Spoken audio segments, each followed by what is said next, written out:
And then I'm going to record on my little doohickey here.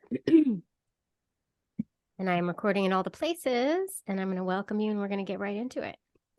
Okay. Hi, Carrie and Angie. Hello. It is a pleasure to have you here in the Zoom talking over here. I almost said to my ovaries, but I can't say my ovaries anymore. I need like a new phrase. Yeah. The trials and tribulations of rebranding. Yeah. Talking to your queerness. Hey, my Maybe queerness. You're queer. Hey, Queer Fam Squad. Thanks for talking to the Queer Fam Squad over here on the Queer Fam Pod. Yeah. That's it. That's it. You did it. That's it. There it is. And done.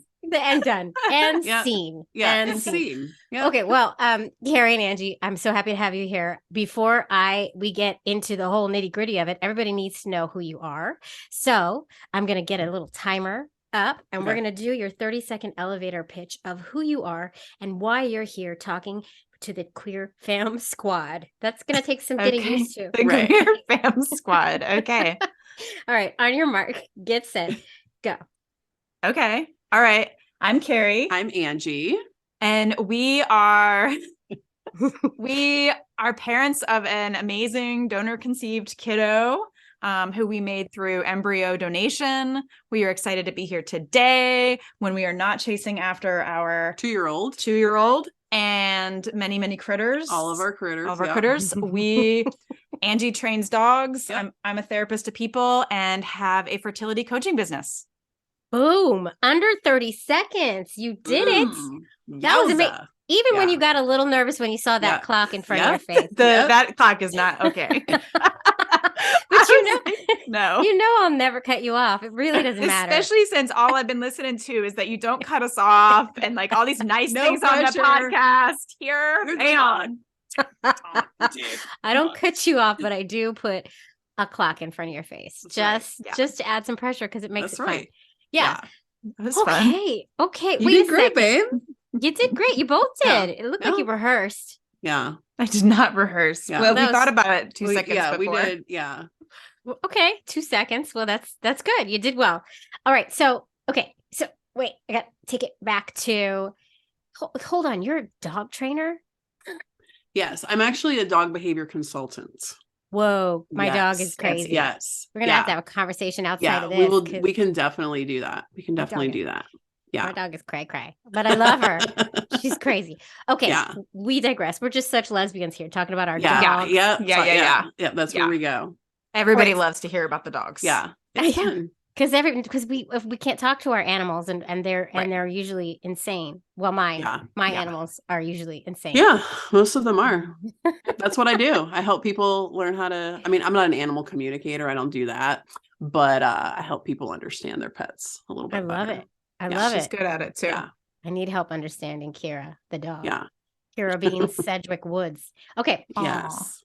So, let's take it back. You have a child through embryo donation. Mm-hmm. Yes. Amazing. And I can't wait to get into that. Before we do that, we need to take it all the way back. We need to take it back to the beginning of you two and then the beginning of baby talk. Let's go there. What happened? How'd you meet? Where'd it come from? So I have to move my leg. It's stuck. And it's going to drive me nuts. Okay. Sorry. It was in between the table. Yeah. We coincidentally also met via kind of the Facebook. We had a ton of mutual friends. And we'd lived in the same town for like a long time, like almost 7 or 8 years. Yeah.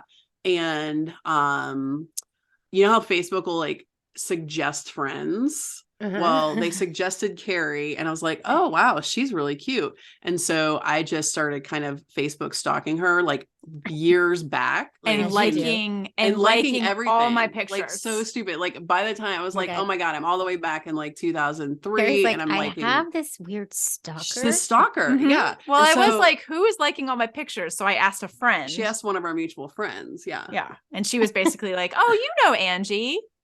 You should know Angie. Oh, look so at I played it cool and was just like, kind of like a networking, hanging out, kind of like, oh, we should. I emailed her basically as soon as I got home and was like, or Facebook messaged and was like, do I know you? Do I actually know you? And she was like, no, but you should. And Ooh, there you go, Angie. Yeah. and so Slipping in those cute. DMs. we met for tea. Yeah, we met for tea. 3-hour coffee date. And then that was it. That was And kind of then- it. Yeah. That was it. And So lesbian. Wait, do you identify as lesbians? We do. Mhm. Okay. She, her, lesbians. So Yeah. lesbian. Yeah, Such a it's lesbian story very- with the dogs and everything. Okay. Oh yeah.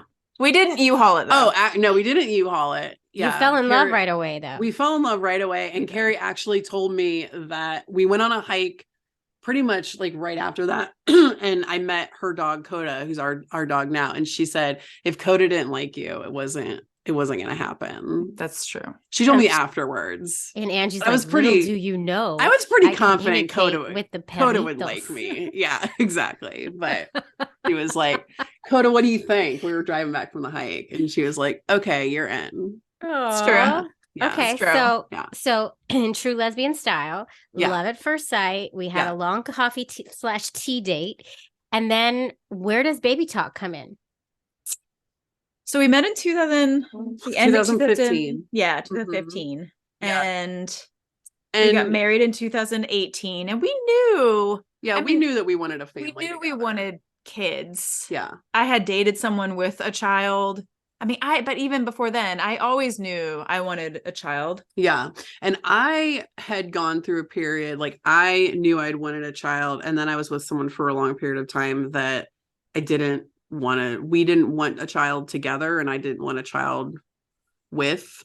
Mhm. And then I got together with her, and I was like, I don't know. I was able to sort of revisit that desire, which was really cool. And we were older. So we thought at the time. We thought we were older at the time. How old? Now we know that's not so true. 30, 30, 30, yeah, 35 and 36 or something. and 36, Well, yeah. yeah. So we felt like Yeah. it was older. Mhm. So we knew we didn't want to wait a ton. That was really the conversation we had. We were like, we knew we wanted to try pretty soon after we got married. Because I can remember saying, if I'd met you earlier, if we'd gotten married earlier, it would have been nice. Be careful what you say. It would have been nice to wait a few years before we had a baby. Well, that happened anyway. Yeah. Dum, dum, dum. Yeah. But which worked out, and looking back, I am glad it happened that way. Yeah. But So we started trying via IUI at the end of 2018. are you ready for those details yet? Yes, but before Okay. we get into those details, what was the conversation around who would carry? Was it an easy decision? Oh yeah. Yeah. She's always had the desire to carry a child, and I feel like it would be a fun, like a science experiment. Like I wasn't She's like, oh, I guess I'll do it if I have to. I have to. And I've, Yeah. I work, I'm a therapist and I work with people. I'm like, I don't know if we want this to be something that you have to do. I mean, I would have embraced it, but it was Sure. definitely, Yeah. and I also, I've dealt with tons of issues, and I like had concerns about what it would do to my body and, all that fun stuff too. And she was just like, I've always wanted to carry a baby. And I'm like, you do it. It's all Yeah. you. You Great got when it. it works out that way. Yeah. It's Yeah. so Yeah. lovely. Yeah. Yeah. It worked out that way. So that was easy, and you decided you were going to start with IUI with frozen sperm from a Yep. clinic. And we did the whole I had spreadsheets. Like I was going to She like took it very seriously. mastermind exactly what this child looked like and how all of this was going to go. Yeah. And So you went deep into the search for way Superman. deep into the search Yeah. for yeah. And we did 7 IUIs total, Oh wow. which only Wow. after hearing a lot from your show and doing a lot of research and listening to a lot of other people. It's not a lot. Well, it is a lot, It is. actually. Is it? Yeah, like I don't a know. lot I've of heard people. a lot of the shows. People do A lot of people stop you after a few and is like, well, if this didn't work now, it's not going Yeah. to work. But we were Well, our no, clinic. he started talking to us about that around He did. 4 or 5. Some of it might have been financial. 'Cause we were all out of pocket. We did not have insurance, so we both Oh, you had no insurance whatsoever, or it just Not- wasn't covered. we had a different kind. We had insurance that would help with the birth. We did not have insurance that would help with the fertility. Yeah. So Wow. that was a bit of our journey. So we did a lot of saving and we just did it as we went along for the IUIs. But for the sperm, did you buy a huge amount? How many, do you remember how many? Oh, you bought as you went. Yeah, we bought as we went. And then so we spent all this time I can't just nod. picking out the perfect donor. And then of course, after 3, we ran out of him. Well, and they also suggested that we switch up donor because it wasn't donors. working. Right. And so we tried this other guy, and then we switched donor clinics. I think we went through 3 donors. I honestly cannot remember. Through 3 donors. I can't remember. And you switched donor clinics. Were you at a big we switched online bank or? We were at a big online bank over the West Coast, and then we did Seattle, and I think we did the California. No, we didn't do California. We did Virginia. We did Seattle, and we did Virginia. Oh, we did Virginia. Okay. Yeah. Wow. So you had to keep going back to the drawing board every time. Ooh, because you're out of pocket for each one. Each vial, you're like, yes. Yeah. Yeah. All right, here we go. So which we felt lucky to be able to do. I mean, the fact that we were able to scrounge and do that, we felt very fortunate. And and we didn't ever think IVF would ever be. I mean, from the beginning, we did not think IVF was going to be in our. If that is what we have to do, we're not going to do it. Yeah, it's just too expensive. Oh, we sat through one pitch and we were like, "There's no way." Like that, we're pretty, we consider ourselves okay, but we're not that. Yeah, financially. We're not that. Yeah. Right. And so, and then my mother basically came and said, I would love to do this for you, which was really, really amazing. Really nice. Yeah. I know she secretly also really wanted a grandchild. And she loves being a grandma. But that is, she was able to offer us it was kind of like I can try this, one round. Yeah. And so this was after 7, the 7th IUI. Mom swoops in like the angel that she is and says, yes, I'm going to help you out. I have enough for 1. So here's your shot. Oh God. Yeah. And so then we decided, since we were going to try to do IVF, that we were going to try a reciprocal. Yeah. And so I went through, that's why we switched the donor that last time, is because I was looking for donors who looked like me. And even though we look alike, people tell us we look alike all the time. Anyway, so lesbian. Yeah, I know. Yeah. So I went through all the drugs to get the retrieval, and we did everything, and we ended up, I didn't end up making very much. I think we only got 10, and then only 7. Yeah. Only 7, like, it just kind of fertilized down. Started at 10, then day 5 it was like 7, then day 3 it was less. And then by day 5 it was 1 that was like, this one's not gonna do anything. And I think I don't know, it's really interesting, like, for part of our just being on this journey, like the fertility doctors talk a lot about percentages and like what things are going to look like, but they, like, when they talk about IVF, they make it sound, at least in our experience, they made it sound like, all right, we're going to go in there, we're going to get a bunch of eggs, we're going to put sperm in them, and you're going to have like this clutch of little eggs that we're going to try IVF with. Yeah. And so, like, when they called us and they're like, hey, you have this one, and it's just like, it's not going to be anything. It's like, it's here, but it's not going to make a baby. That was a huge blow, because it was like, oh my God, we just went through all this. Right. I don't know. I felt naive. I felt really naive. I also feel like not enough people stress, or at least we didn't take in that IVF is really 2 processes. It's the retrieval and the transfer. Yeah. And so we didn't even feel like we got to try. And the other big thing emotionally for us is that this was going to be our last try. Right. Period. That was going to be it. That doesn't put any pressure on. You know what I mean? Like that's no. And we did that so many times. Yeah. Like this was it. And we kept focusing on what, all the it was going to be okay and our lives were going to be okay and we'd have more money and more freedom and more this. And we just kept rationalizing why it would be okay. Yeah. But it was really that try. Yeah. And it was very sad. The IVF fails are so heartbreaking. Yeah. It was very, And I, again, we had one that didn't work. I know I listened to stories where people have 3, 4, 5, 6. I can't even imagine. I mean, that one was just devastating and clarity bringing, it was very, I think I was reluctant up until that point to say just how much I wanted a baby. I think I was nervous about wanting it too much. And when we went through that, I was like, I want this. I want this. And that was the first time I also realized that I would do it. I don't know how it's going to happen, but we're going to have a baby in this house. And that was when I thought for the first time, like adoption, like I didn't know any way would work for us, or at least at that time. Because it seems like genetics didn't really matter to either of you really that much, since you were going to do reciprocal. Well, first you started with Carrie, your eggs, and then you switched to Angie's eggs. And I think I was a little less attached from the beginning. Maybe that's because I had an opportunity to try a lot with mine. I don't remember feeling super attached. Angie, I was definitely attached to having your genetics. And I definitely went through a process around, I mean, that's why I was so kind of anal about the donor, like picking the donor, because it felt like that was my contribution. Same. I totally get it. 100%.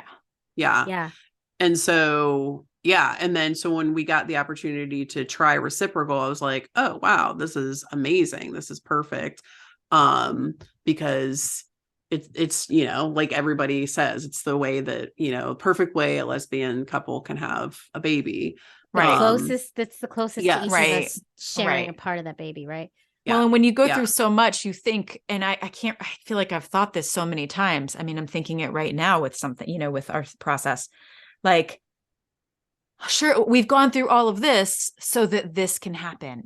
Now it's all going to make sense. Like I was so sure that everything had led up to reciprocal. And I think that's the tricky piece of, no matter what and I don't even know 100% if I feel like things happen the way they're supposed to. I'm somewhere in between on that. But I think there's a lot of science that goes into this. And so that is it's a setup in some ways. It's just sometimes just not going to work. And sometimes it's going to work. And that is just it. Yeah. But that was the big changer for us when the IVF, when that didn't happen. Angie started to look at egg donation. She started to be convinced that my eggs were old and swindled up. Both were the problem. Both of ours were just like, we had old eggs, raisins floating around in there. So she started to look at egg donation. But Angie, how did you jump from genetics really matter? Like, what was that? Well, and that's been the interesting part of the process is like, as you go, like in my experience, as I have gone through this process more and more, you just start to see like, you don't have any control. There's no control over any of this shit at all. And so then it becomes, all right, so what deep down really, really, really honestly matters. And what deep down really, really honestly mattered was that we have a baby together and we, get to kind of walk through this journey with this other being and get to be a huge part of its life, whether we're genetically or biologically connected, spiritually connected, whatever. And so it's just, like I feel like the less control I start to realize that I have, the more open I can be to other possibilities. And so then it was like, all right, like, let's try this. I also in the very beginning was really kind of freaked out about having a known donor, especially if I wasn't going to be genetically connected to the baby, because I felt like I was going to be like this third wheel piece, so like I went through this like crazy metamorphosis over this whole process, because then we're like, Simmer down now.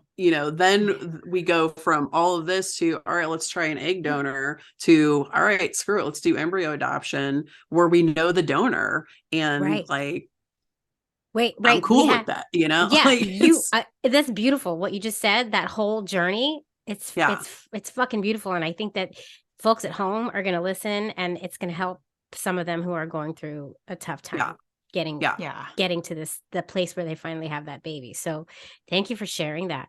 But wait a second. We haven't explained about this whole known donor / embryo. How we even got to embryo donation. Right. So now you're going to egg donation, and then what happens? Well, we just started looking at egg donation. So we look at egg donation, and that's really expensive. And, our clinic was really cool because they actually refunded us the transfer part of the IVF you never did it. because we never did it, which we really appreciate. It was helpful. Yeah, it would have been great if they were like, "We'll give you one more retrieval." Right? Yeah, exactly. Would have been nice. Yeah, but okay, doesn't work that way. Yeah, buy one get one free. Right? Totally. I've heard of programs like that. They have stuff like that. They do. Buy 3 get 1 free, but yes. Yeah, they do. There's all different packages and stuff, but it's they're not. They just want their numbers. Yeah. Yes. No. Exactly. Totally. Yeah. So So we had a little pot of the mom money to still work with, right? But not enough to. We did have enough to. We could have done another one. Remember? Well, no, I'm talking about like the embryo or the egg donation, like to do egg donate to get donated eggs and then get the frozen sperm. And so then we were just like, I don't even really remember it being too much about them. I just remember that it was like we were looking at egg donation, and all of a sudden we found this Facebook group, or somewhere we referenced embryo donation, embryo adoption. It seems like they're sort of used interchangeably. It seems like people are wanting to move more towards embryo donation so that it's because it changes some of the legality stuff. Right. With it, because it's not technically adoption, it's more of a transfer of property. Yes. With it, and it's illegal you can't sell embryos. And so that's another thing. They are free. So anyway, just that little technicality. But basically I just remember us kind of coming upon this term that I had never heard about. Yeah. Going on to Facebook. This was right before the holidays. Yeah. Right before we had just had this big loss. We stumbled into this Facebook group. Yeah. And we just kind of were open to this world. And then I think I asked a question or something, and someone sent us to an LGBTQ embryo donation page. Yeah. Because that's the thing, because there are some organizations who will not donate to queer folks. Yeah. Yeah. And we never even talked to an organization. I think we checked with our fertility clinic. Yes. It was like a 6-month wait list. Yeah. And it was cost a lot. This was where we were kind of like, wait, we can go, because we started to figure out, okay, this is not regulated. Right. Facebook groups can do this for free. They're going to charge us $6,000. They're going to cost, it was like $9,000. Yeah. To just talk to them about it. So we were like, that doesn't make sense. So we basically put up, before we even really knew everything, including how we felt, I feel like we just like put up this profile and just like, let's just see. Mm-hmm. Did this profile. It was really late at night. We just did this profile. Mm-hmm. And we talked to a few people that were not what we were looking for. We did not have the same idea of what we wanted our families to look like. Not what we were looking for. What were you looking for? We didn't know, but we did know what we weren't. We didn't know 100% we were looking for. But you know how you kind of sometimes talk to people and you're like, this is not what I'm looking for. Mm-hmm. It was like one of those. Yeah. It was a lot of, in order for this to happen, in order for us to donate our embryos to you, we want to ensure that you will come to our location once a year. So all the children can play together, and like legally, like you would have to sign legal agreements to that. And so we kind of steered clear of that. Yeah. And we didn't want a new family. We just wanted a baby. Right. We didn't know what we wanted. We just knew that we were a little bit leery. I didn't know I didn't really know any of it. I don't want to deal with other new people. Yeah, that's how, yes. But we also like just didn't want to sign anything that we would go anywhere once a year. I'm like, well, this is our vacation. What are you talking about? Yeah. And so And then we just had somebody reach out to us. We had basically a gay male couple reach out to us, and they had conceived through surrogacy 3 years prior. They were living in another country. We were, the embryos were still here. And we just kind of started talking, and that felt more in line with what we did want. They were using language that felt good to us. Like, well, obviously these would be your children, or this would be your, they were using language that we felt it felt safer, I think. They understood the the queer piece of it. I think so. Yeah. This is our only option to make a family. Yep. And they were going to make us, and we had to legally sign that we would donate to, if we didn't use all the embryos, we would donate to another queer person or couple.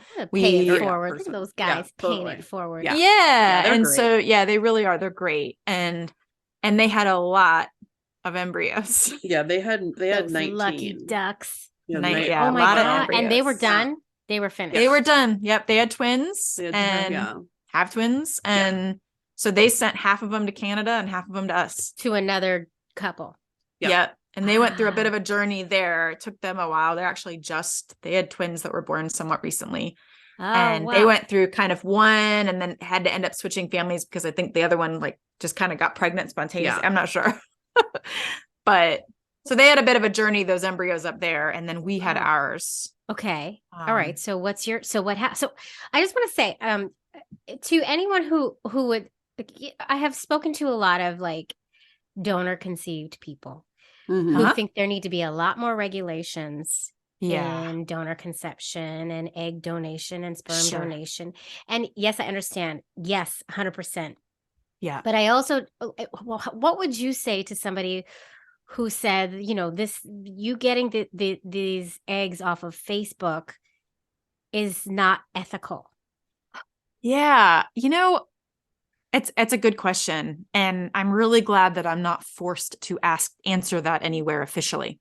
Because in some ways, I don't know the answer to that. I know that I feel grateful that we did find because it was somebody that used surrogacy to make their embryos, they did have to go through FDA regulations. So we kind of found that loophole in something that wasn't regulated. And there was actually a lot of testing that was done on the embryos. But they definitely didn't test us or know anything about us. And I don't know. I really don't know. I guess I just hope for the integrity of humankind. I feel like it's so hard because from our standpoint, we just want to grow our family. Exactly. And this was your only way. Yeah. And it's so hard with regulation because once you get regulating, there's so much room for error and so much room for discrimination. Right. Yeah. There's the loopholes and the red tape you have to go through. It ends up, it's microaggression, It's just yes. A lot of people can, people of color can go to these donation sites and actually get people who look like them, and in them, the big companies that they can't get at the regular. Yeah. And obviously that's not our story. We didn't have that story, but it's still I don't know. These regulations can unfortunately be inherently biased against marginalized groups. Right. Yes. And so that's a case for the reason why we do the things we do to make our families. But I also just want to highlight for anybody who's listening who really, really strongly believes in more regulations. And I do. I agree with regulations, but we also have to keep in mind our queer families and what that means for us. Right. But how are you are you keeping the donation and the origin story a secret from your child? Is that the plan? Oh, absolutely not. No, definitely not. Yeah. Definitely not. We're already talking to him about it. Yeah, we ordered books from the UK. The UK has some really great books. We had stuff ordered before he was even born. Always we're part of the planned. DC network. We definitely want him to know. Yeah. And he has little dibblings, donor siblings, scattered around, and he has one in our town. Yeah, and so there will be contact, and we keep contact with all the parents, and we're all interested in if if the kids want to know one another, then we will absolutely make that happen. And if Jasper ever wants to know the donor, or the donors, like that is available to him. It is available. And we made sure that was available to him before we proceeded. Yeah. So that was important to us. That was important to us even back when we were doing, you know, the only option was sperm donors. We didn't feel like we could do a known donor, or even somebody that could have access before. We felt like we needed to go through an agency, but we always wanted known there too. Yeah. Right. And that was going to be 18 plus, but I feel really good about the fact that it could happen before then. Yeah. You know all of the, all the components that went in, all of the people who went into making your child. Yeah. And you're not keeping it a secret, right? You're going to be open and honest from the start. And I think that that's a big, big difference between queer families and not all. And we're open and honest out in the world. I mean, we don't shout it to the rooftops like at the grocery store, but we do, like, his teachers know he's donor conceived. Obviously to some degree, everyone knows he's donor conceived. Obviously, because not everyone knows he's embryo donation. A lot of people assume, when they, ask the question of who carried, don't get me started on that one. They, and they find out it's me, then they assume he's genetically connected to me. And, I think that's the piece. And not everyone knows what embryo donation is. I mean, I have really learned that a lot of people don't. So there's a lot of, people are like educating and what? And you can do that? Yeah. and that will be a complex layer to his story, I think, a little bit. And we're very aware of that and want to be very sensitive to that as well. And you're already having the conversation. And so I just wanted to highlight that, because I didn't want that to just slip by and us not say it, because it's really important that we make this distinction. Yeah. We are doing, we are making our families in these very non-traditional ways, these out of the box ways. And yes, they can have complications, but we are doing everything we can to mitigate those complications with communication and openness and honesty. And I think across the board, give or take maybe one or two families that I've spoken to in the over 200 that I've spoken to, that is the case across the board with our families and how we talk about our families. Right. So I just wanted to take a second and put you on a soapbox there, just to highlight, like, we're doing it right. We're doing this right. We're doing it to the best of our abilities to make sure that these children are well adjusted and are happy and at home in who they are and where they came from. So, okay, but I interrupted your story. We don't even have Jasper yet. Well, what happened? We went through after everything we went through, it was so surprisingly quick and easy in some ways. It was like legal documents, shipping. There they were. We had some embryos. Got her little womb all ready and raring to go. Your womb. Yep. And we had one transfer that did not work. And the second transfer, where before we realized what we were doing, we agreed to put two in. They were frozen in pairs. I don't know why doctors do that. If any doctors are listening, stop freezing embryos in pairs. I think they do that because the other one gives one of them a better chance at survival, but it also gives them both a chance at survival. So. I know. I suppose so. Either way, large chance of twins there. Yeah. We put two in, one took, that became our amazing child. Wow. Amazing. So the embryo donation was the key. That was it. That's what did it. We needed, and the egg donor was 24. So baby eggs. I mean, we just had little baby eggs. I shouldn't say baby. Yeah. That sounds wrong. We had young person eggs, very young, supple eggs. Very supple eggs. Yeah, there we go. That's good. Yeah. I'm just grossing myself out. Yeah. Anyway, so that so that that was Jasper. Right. Yep. So and are you in contact?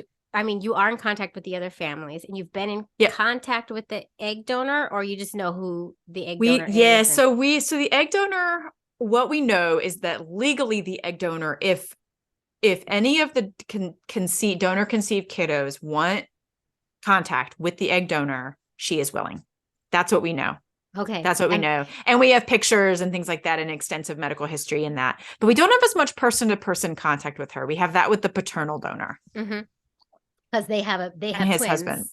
with Yeah, the same... twins. And that is trippy. So like you get to like That's when fun. when we were first doing it, so his kiddos were 3, and as soon as Jasper was born, we just start looking at their pictures, and it's just so interesting to just like be hanging out. The You can resemblances. see the resemblance, and you know how like, wow, this might be kind of what he looks like. And yeah. And Jasper was the first of the rest of the donated kiddos that were born. So after that, there was another set of twins born, and then last year, and then another little one was just born recently. So 6 kids total. Mm-hmm. And we actually donated 2. So we were not going to have is part 2.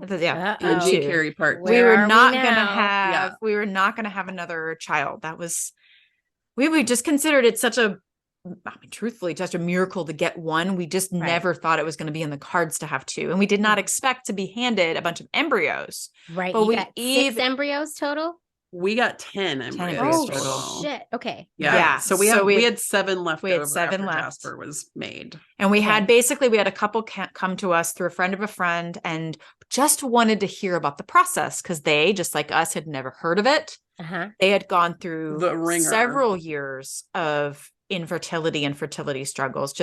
And it was, we chatted on Zoom during COVID, hung up. It was actually weird. They were a former client of mine. I had helped them with their dog. That's true. that was a weird thing. Yeah. Yeah. And then their dog's name was Jasper.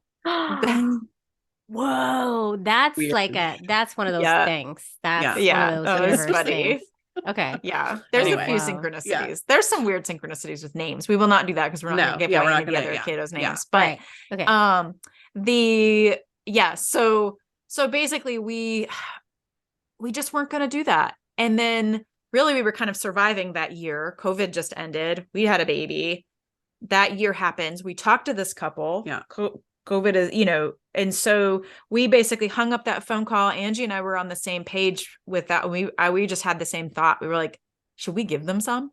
Yeah. We should give them some. Like they're gay, they're queer, they identify, they're in our contract. Yep, they're the contract. We should give them some. We have 7. Yeah. And so we did. We gave them 4.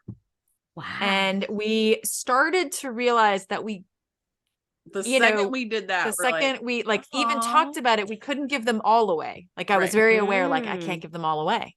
I can't do it. And so we kept 3. And that was the beginning of us realizing that we did want another child. And so we tried with those 3.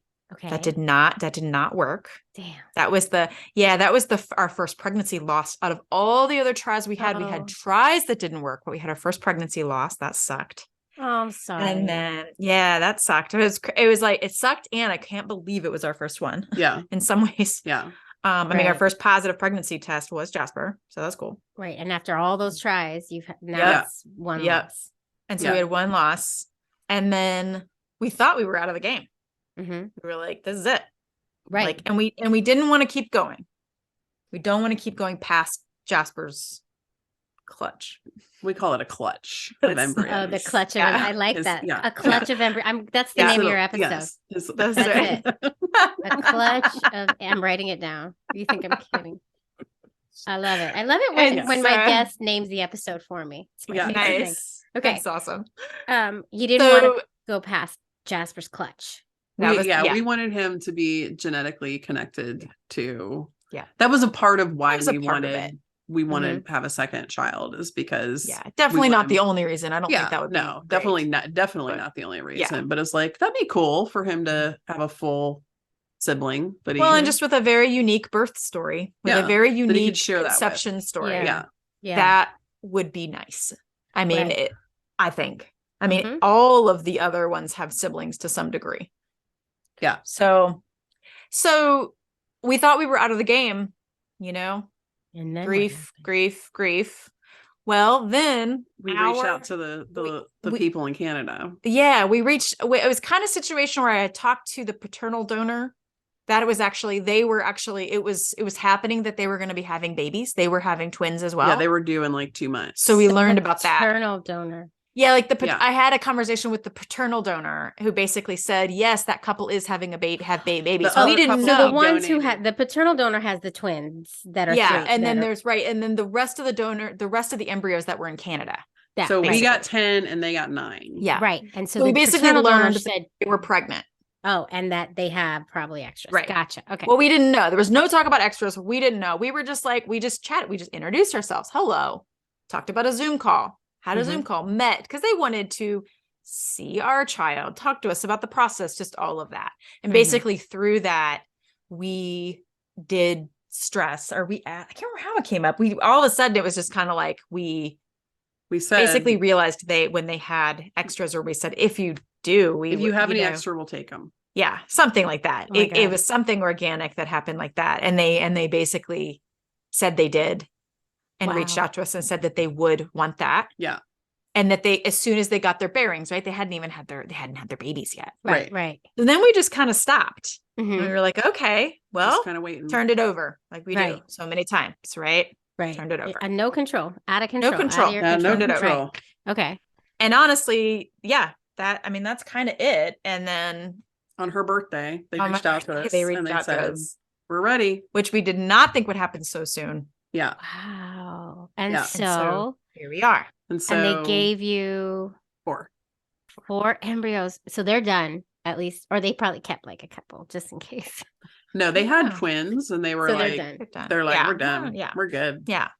Wow. So they give you 4. These embryos get around. Yeah, they do. They've been around. So basically the 4 we donated, we got 4 back. We got back. We gave 4, we got 4. Yeah. So we're in that forward, right? Exactly. Here we go. Yeah. Holy shit. So you get your 4 embryos and now you are now we're trying. Yep. How exciting. Yeah. Oh my God, so exciting. I really hope I'm sending you all the baby dust. Yes, thank you. All the baby dust. It's going to work. Thank you. It's going to work out. Thank you. 4 tries. It's like, here we are again, right? I mean, this is the game. This is the thing of it. Just the ups and downs and the things we tell ourselves. Like, surely we went through all of this. So yeah. It's gonna work, but it doesn't always work, but you have to hold on to the hope and the faith that it will. Yep. You have to. I mean, you have to. The hope and the faith is it. And just remember, I say it all the time because it's my favorite quote in the whole world, and it's what got me through my struggles was, in the end, it's all going to be okay. If it is not okay, it's not the end. Yeah. Right? Yeah. It's going to be okay. That's a good one. It's going to be okay in the end. However it turns out, in the end, it's going to be okay. Yeah. It will. It really, really will. And he is such an amazing human being. Missed tries are a lot easier when you have a really sweet little baby looking up at you. Yeah. That is one thing that I have learned. Definitely feel so grateful for him and for all that in this process. Yeah. But it's been the baby dust is coming at you, and when this episode airs, it's going to be like all the baby dust. And we have listeners in all the countries. So, not all of them, but different ones. The whole world is going to be sending you baby dust. Yes. So. Yeah. All right. Well, and we've always felt really.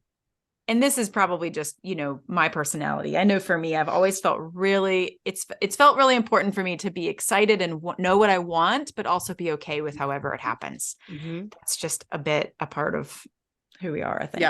Yeah. I think that's a great lesson. And you've said it multiple times in this episode is control, if you can let go of some of the control you're feeling about how you want it to go, you have to let control, because the truth is, the bottom line is, we don't have control. Zero. We don't have control of this. Yeah. No. Yeah. No. Well, and I think sometimes we can't see what amazing things are going to come from it either. Like, that's another thing. I mean, we've thought about that a lot. If we had gotten pregnant that first time, we would, I mean, we were so new in our marriage and we were such a different place by the time we had our child. Oh, and yeah. so I don't wish pain on anyone. And there can be some gifts in the waiting and even the loss and all of that. Well, and just being able to, I mean, I feel like my whole life has been reconciling that when I finally surrender this illusion of control that I have, that, you know, I am set free. And it's just like through the pain and the struggle, you're reminded of it. Like it's right there in your face. Like it's something that you have to do in order to be able to like continue and move on with. So, and I can't imagine having anything but the beautiful person that we have. Yeah. You know, and it's like, so all of my aspirations for, you know, this baby that looks just like me and, you know, blah. Which and she actually kind it's of so does. funny because Jasper looks like me. It's crazy. My daughter looks so much like me too. And it's wild. It's no really, and it's just like all of this like need for that control. I wouldn't have this thing that I would, you know, that I would die for. I would not have this baby right here. And this being that means the absolute so much. Yeah. So like in all actuality, like I really don't know what is best for me, because what ends up happening is what's best for me. There you go. There it is. That's it. Yeah. There it is. And I just have to like shout out to you, Jamie, because I've listened to your podcast. Like I've started from the very beginning. And I will tell you, since I told her to. Yes.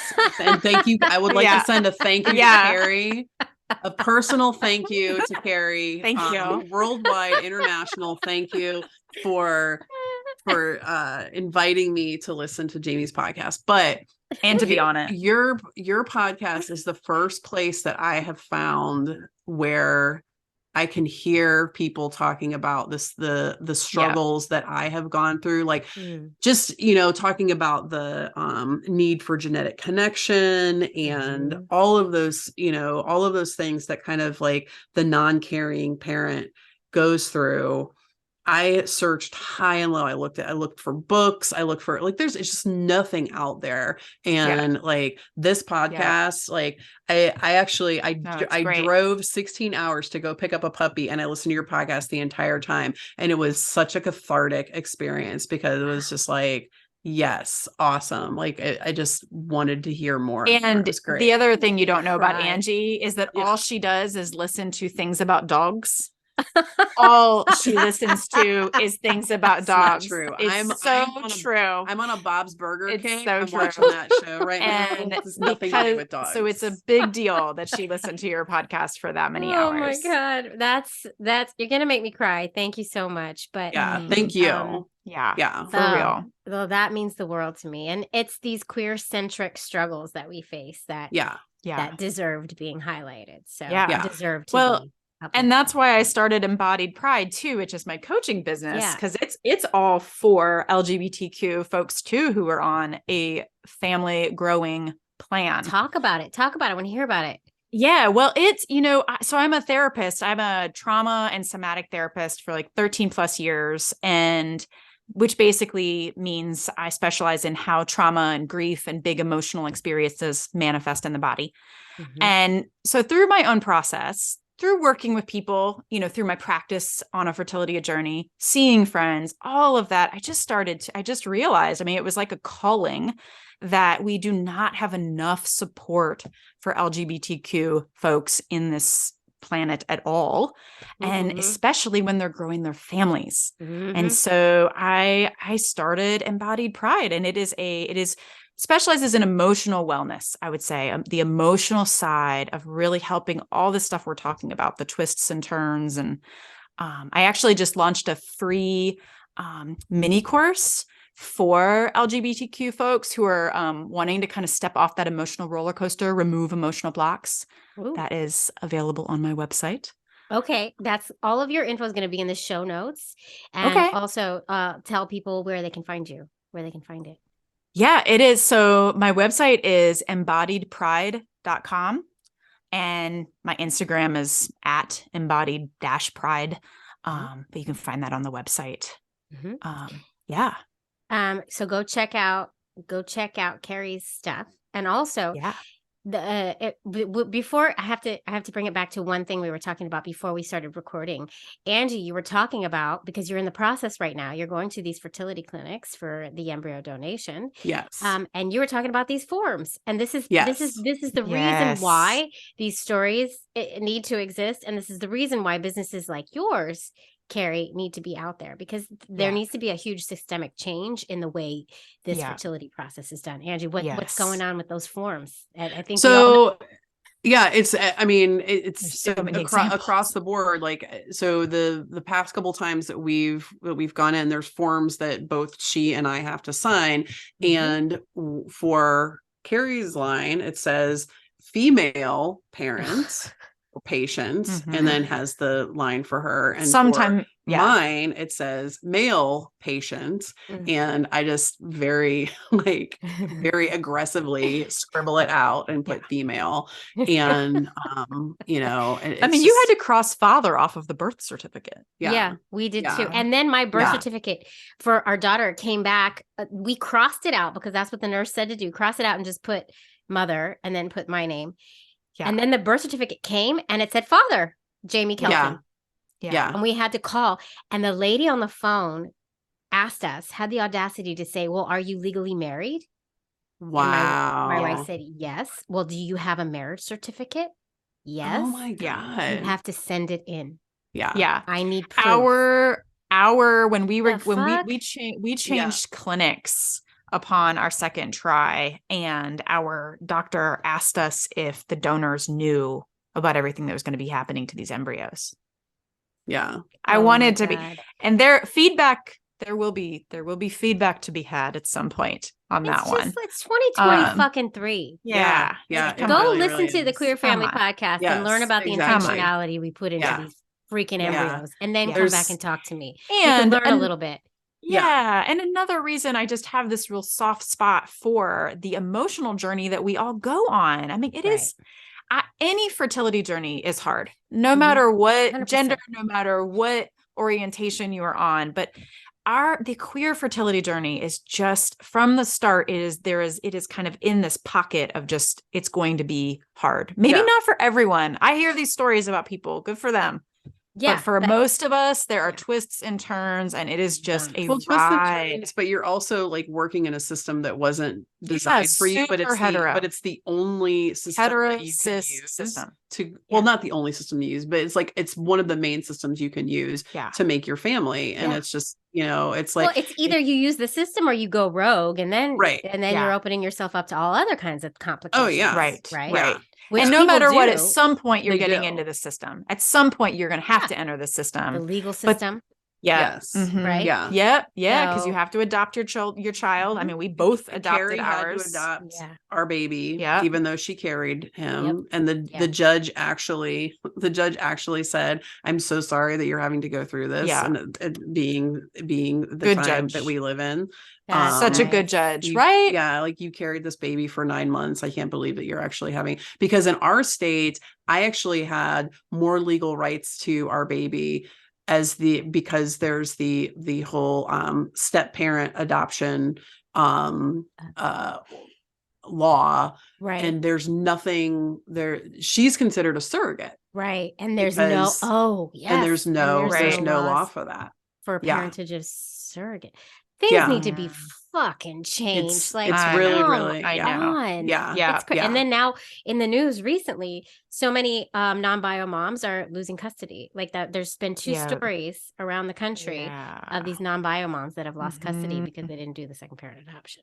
Yeah. I can't even. It's so important. If I cannot emphasize enough, do the legal stuff. Do it. Yeah. Done. And again, I just have to say, right, we had the resources to do that. Yes. That was not cheap. Yeah. That's another thing. Yeah. That's another thing that needs to change. That's another thing that needs to change. Accessible. So that making it more. Yeah. We have plenty of things that are accessible to other people who have babies. Yeah. We, don't even get me started. Yeah. Yeah. Well, and this Working on and- my resource page Yeah, for and just that. this Okay, doctor good to who know.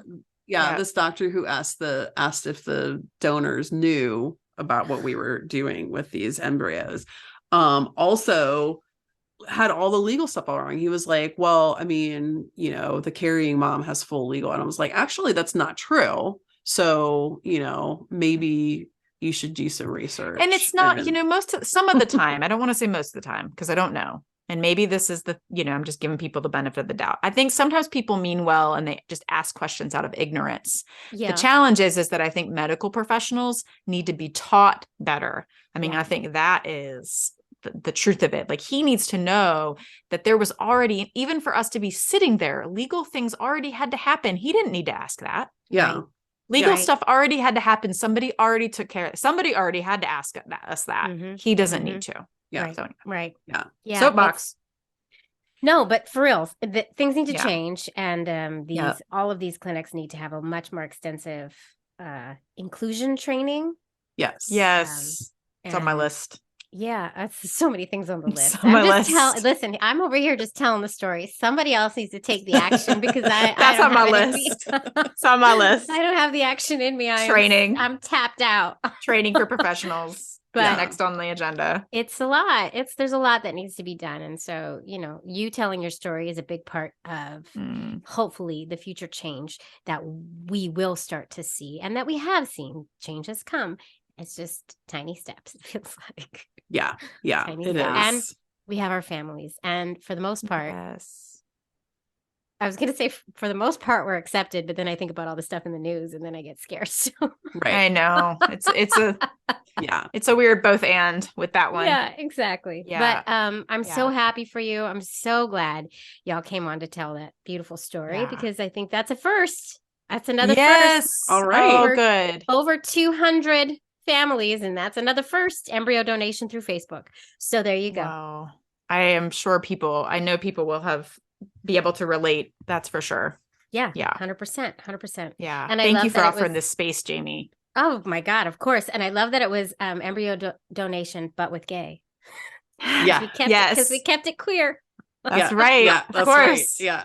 I want to talk to all the other families now. So if you want to be little birds in their ears and let them know about Yeah. this We little can, podcast. we can reach out to Okay. them Oh and my see God, I would if they're love to interested talk in to that. them.